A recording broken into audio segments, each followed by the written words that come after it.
ये बिल्कुल वैसा है जैसे जैसे कोई अपनी कार ठीक कराने मैकेनिक के पास जाए और मैकेनिक कार के पुर्जों की बजाय सबसे पहले अपने लिए एक आरामदायक कुर्सी और नाश्ते की लिस्ट थमा दे। हाँ, एकदम।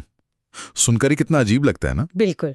और आज के हमारे इस विश्लेषण में हम ऐसे ही एक बहुत मजेदार वायरल संवाद की परतें खोलने वाले हैं। हाँ, वो जो कुल्लू के पापा वाला किस्सा है। हाँ हाँ, वही जो एक मकान मालिक है और उनके मिस्त्री के बीच एक कमरा बनवाने को लेकर बातचीत हो रही है। और मजेदार बात यह है कि ये सिर्फ एक चुटकुला नहीं है। इसके पीछे ना इंसानी मनोविज्ञान और प्राथमिकताओं के टकराव का एक पूरा विज्ञान है। सही कहा। जब हमारी उम्मीदों को अचानक से पलट दिया जाता है तो कितनी जबरदस्त कॉमेडी पैदा होती है, ये संवाद उसका एक बेहतरीन उदाहरण है। एकदम। देखिए, बातचीत की शुरुआत तो बहुत ही सीधी होती है।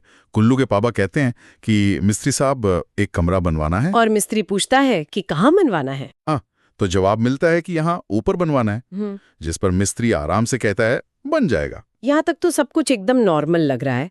फिर मकान मालिक अपनी तरफ से एक एक बहुत ही व्यवहारिक सुझाव देते हैं। वो मेन एंड चुटमुटर वाला। हाँ, वो कहते हैं कि आप मेन सामान लिखवा दो, बाकी छुटर मुटर तो बीच में लाते रहेंगे। और यहीं से सारा खेल शुरू होता है। मतलब सोचिए ना, अगर हम मेन और छुटर मुटर के बारे में सोचें तो दिमाग में सबसे पहले क्या आता है? ईंट, रेत, सीमेंट। कंस्ट्रक्शन के लिए तो यही मेन चीजें हैं ना। जाहिर सी बात है, किसी भी आम इंसान के लिए यही सच है।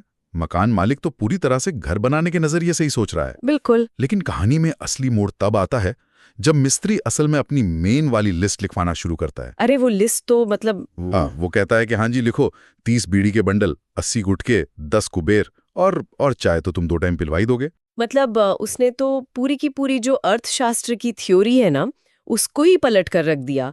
लिस्ट में ईंट सीमेंट का तो कहीं नामो निशान तक नहीं है। एकदम गायब।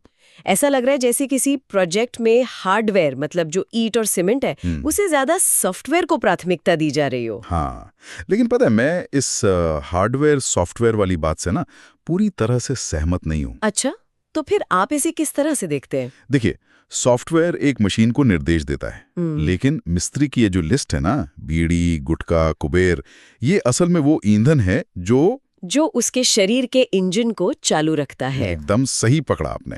अगर हम इसे एक मजदूर के नजरिए से देखें ना, तो दिन भर की कड़ी शारीरिक मेहनत के लिए उसे जिस तात्कालिक ऊर्जा या कह लें कि जिस आदत की जरूरत होती है, वही उसके लिए सबसे मुख्य चीज है। बिल्कुल। मकान मालिक घर बना रहा है, लेकिन मिस्त्री तो अपना दिन बना रहा है ना। उसके लिए पूरे दिन का आसानी से कटना ज्यादा बड़ा प्रोजेक्ट है। हाँ, और मकान मालिक भी इस लिस्ट को सुनकर जाहिर है कि पूरी तरह हैरान रह जाता है। वो अपनी असली चिंता सामने रखते हुए पूछता है कि भाई, और ईंट, रेत, सीमेंट। और यहीं पे वो बात आती है जो इस पूरी बातचीत को एक बेहतरीन हास्य में बदल देती है। वो पंचलाइन। हाँ, मिस्त्री बड़े ही शांत भाव से जवाब देता है कि ये तो चुटुर मुटुर हैं। इसे तो बीच बीच में मंगवा ही लेंगे। बिल्कुल। ये पंचलाइन इतनी सटीक है ना, क्योंकि ये निर्माण की सबसे बुनियादी और भारी भरकम चीजों को ही एकदम महत्वहीन बता देती है। सारा हास्य इसी बात से पैदा होता है कि स्थापित धारणाओं पर एकदम से प्रहार किया गया है। ईंट सीमेंट को चुटुर मुटुर कहना हमारे लिए बेतुका हो सकता है, लेकिन मिस्त्री के नजरिए से देखें तो ये एकदम तार्किक है। उसके लिए तो वही सच है। ये हमें दिखाता है कि दुनिया को किसी और के बहुत ही अलग और विशिष्ट नजरिए से देखना कैसा होता है। हाँ, जो चीज एक इंसान के लिए पूरी प्रक्रिया का केंद्र हो सकती है, वही चीज दूसरे के लिए महज एक चुटुर-मुटुर हो सकती है। ये एक बहुत गहरी बात है, और इसी से एक विचार आता है कि दुनिया के किसी भी बड़े प्रोजेक्ट में, चाहे वो कितना भी बड़ा क्यों ना हो, सही कह रही हैं आप। क्या इंसान की व्यक्तिगत जरूरतें, उसकी आदतें और उसका सुकून उन भौतिक वस्तुओं पर हावी हो जाते हैं जो असल में उस काम को पूरा करने के लिए जरूरी हैं? ये वाकई सोचने वाली बात है। बिल्कुल। अगली बार जब कोई भी बड़ा काम शुरू हो तो ये देखना बहुत दिलचस्प होगा कि उस काम को करने वालों के लिए असल में मेन क्या है और चुटुर मुटुर क्या है।